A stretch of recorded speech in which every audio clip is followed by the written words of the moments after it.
මහින්දානන්ද හලුත්ගමගේ 1988 රුපියල් 1200ක මාසික වැටුපකට වැඩ කරපු මහින්දානන්ද අලුත්ගමගේ අද වෙනකොට ලංකාවේ ඉන්න බිලියනපතියෙක් වෙලා අවුරුදු 20කට හිරෙත් ගිහිල්ලා ඉන්නේ. හේතුව තමයි කැරන් බෝඩ් වංචාවක්. අපි දන්න එකක් තමයි ওই කැරන් බෝඩ් වංචාව. ඒකේ නීතිය ඉස්සරහා පීචං වෙලා චුත්ත වෙලා නිඳිත වෙලා මුළු රටක් ඉස්සරහා කුජීත වෙච්ච මහින්දානන්ද අලුත්ගමගේ නලින් ෆර්නෑන්ඩෝ කියලා දෙන්නත් එක්කම අවුරුදු 20කට බරපතල වැඩ සහිත ඔන්න හිරේට දක්කගෙන යනවා. ලැජ්ජයි.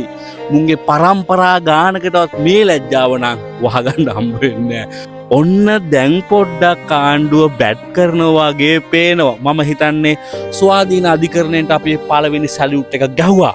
ත්‍රිපුද්ගල විනිසුරු මණ්ඩලයට ආදරෙයි. අපි මේ රටේ නීතිය ගැන දන්නේ නැහැ. දන්න මිනිස්සු මේ රට මේ හොරුන්ගෙන් බේරලා දෙන්න වැඩ කොටස කරන්න. ඒ වෙනුවෙන් මහන්සි වෙන අධිකරණයට හා සම්බන්ධ වෙච්ච නීති පද්ධතිය ඇතුළේ වැඩ කරන පිරිස ඉන්නවා. ඒ පිරිසට උත්තමාචාර්ය මේ ආණ්ඩුවට පක්ෂ මේ ආණ්ඩුවට විපක්ෂ මේ වෙනස බලාපොරොත්තුෙන් ජීවත් වෙච්ච මේ රටේ මිනිස්සු මේ රට හැදේ කියලා අපේක්ෂාවෙන් ජීවත් වෙන මිනිස්සු ගොඩක් මේ අපේක්ෂාව දල්වාගෙන හිටියා. අනුර කුමාර දිසානායක කියන විදිහට මහින්දානන්ද අලුත්ගමගේ කියන්නේ නම් හාල් මැක්සෙක්. ඒ කියන්නේ තෝරු මෝරු තල්මස්සු මේකේ අම්බානකට ඉන්නවා.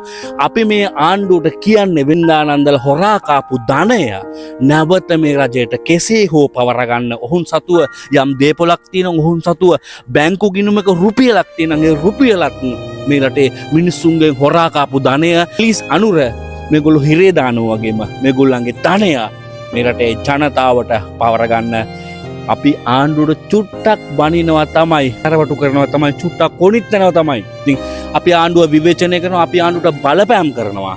ඊළඟට අනිවාර්යෙන් ටිරන් අලසුවත් ගන්න ඕනි. පාස්කු පෙහාරේ මහමොලකාරයවත් පෙන්වන්න ඕනි. මහින්ද රාජපක්ෂවත් අත්අඩංගුවට ගන්න ඕනි. රනිල් වික්‍රමසිංහවත් ගන්න ඕනි. මේ ත්‍රාඩ 70කින් මේ රට බේර ගන්න ඕනි. මේ රට ලස්සන රටක් කරන්න ඕනි. ඒ ලස්සන රට කරන්නට ආණ්ඩුවට හයිය දෙන්න අපි ඉන්නවා.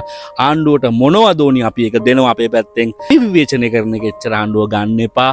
මොකද අපි විවේචනය කරන්නේ මේවා කරගන්න ඒ අරෙන්ද ආණ්ඩු පෙරලන්නවත් අලුත් ආණ්ඩුවක් ගේන්නවත් නෙවෙයි අපි විවේචනය කරන්නේ. අපි මේ ආණ්ඩුව විවේචනය කරන්නේ මේවා කරගන්න. පළවෙනි වෙඩිමුරේ ඔන්න හරියටම පත්තු කරා.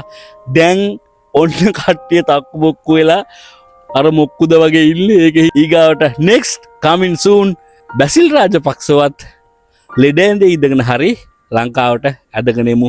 ජය වේවා. ආදරේ.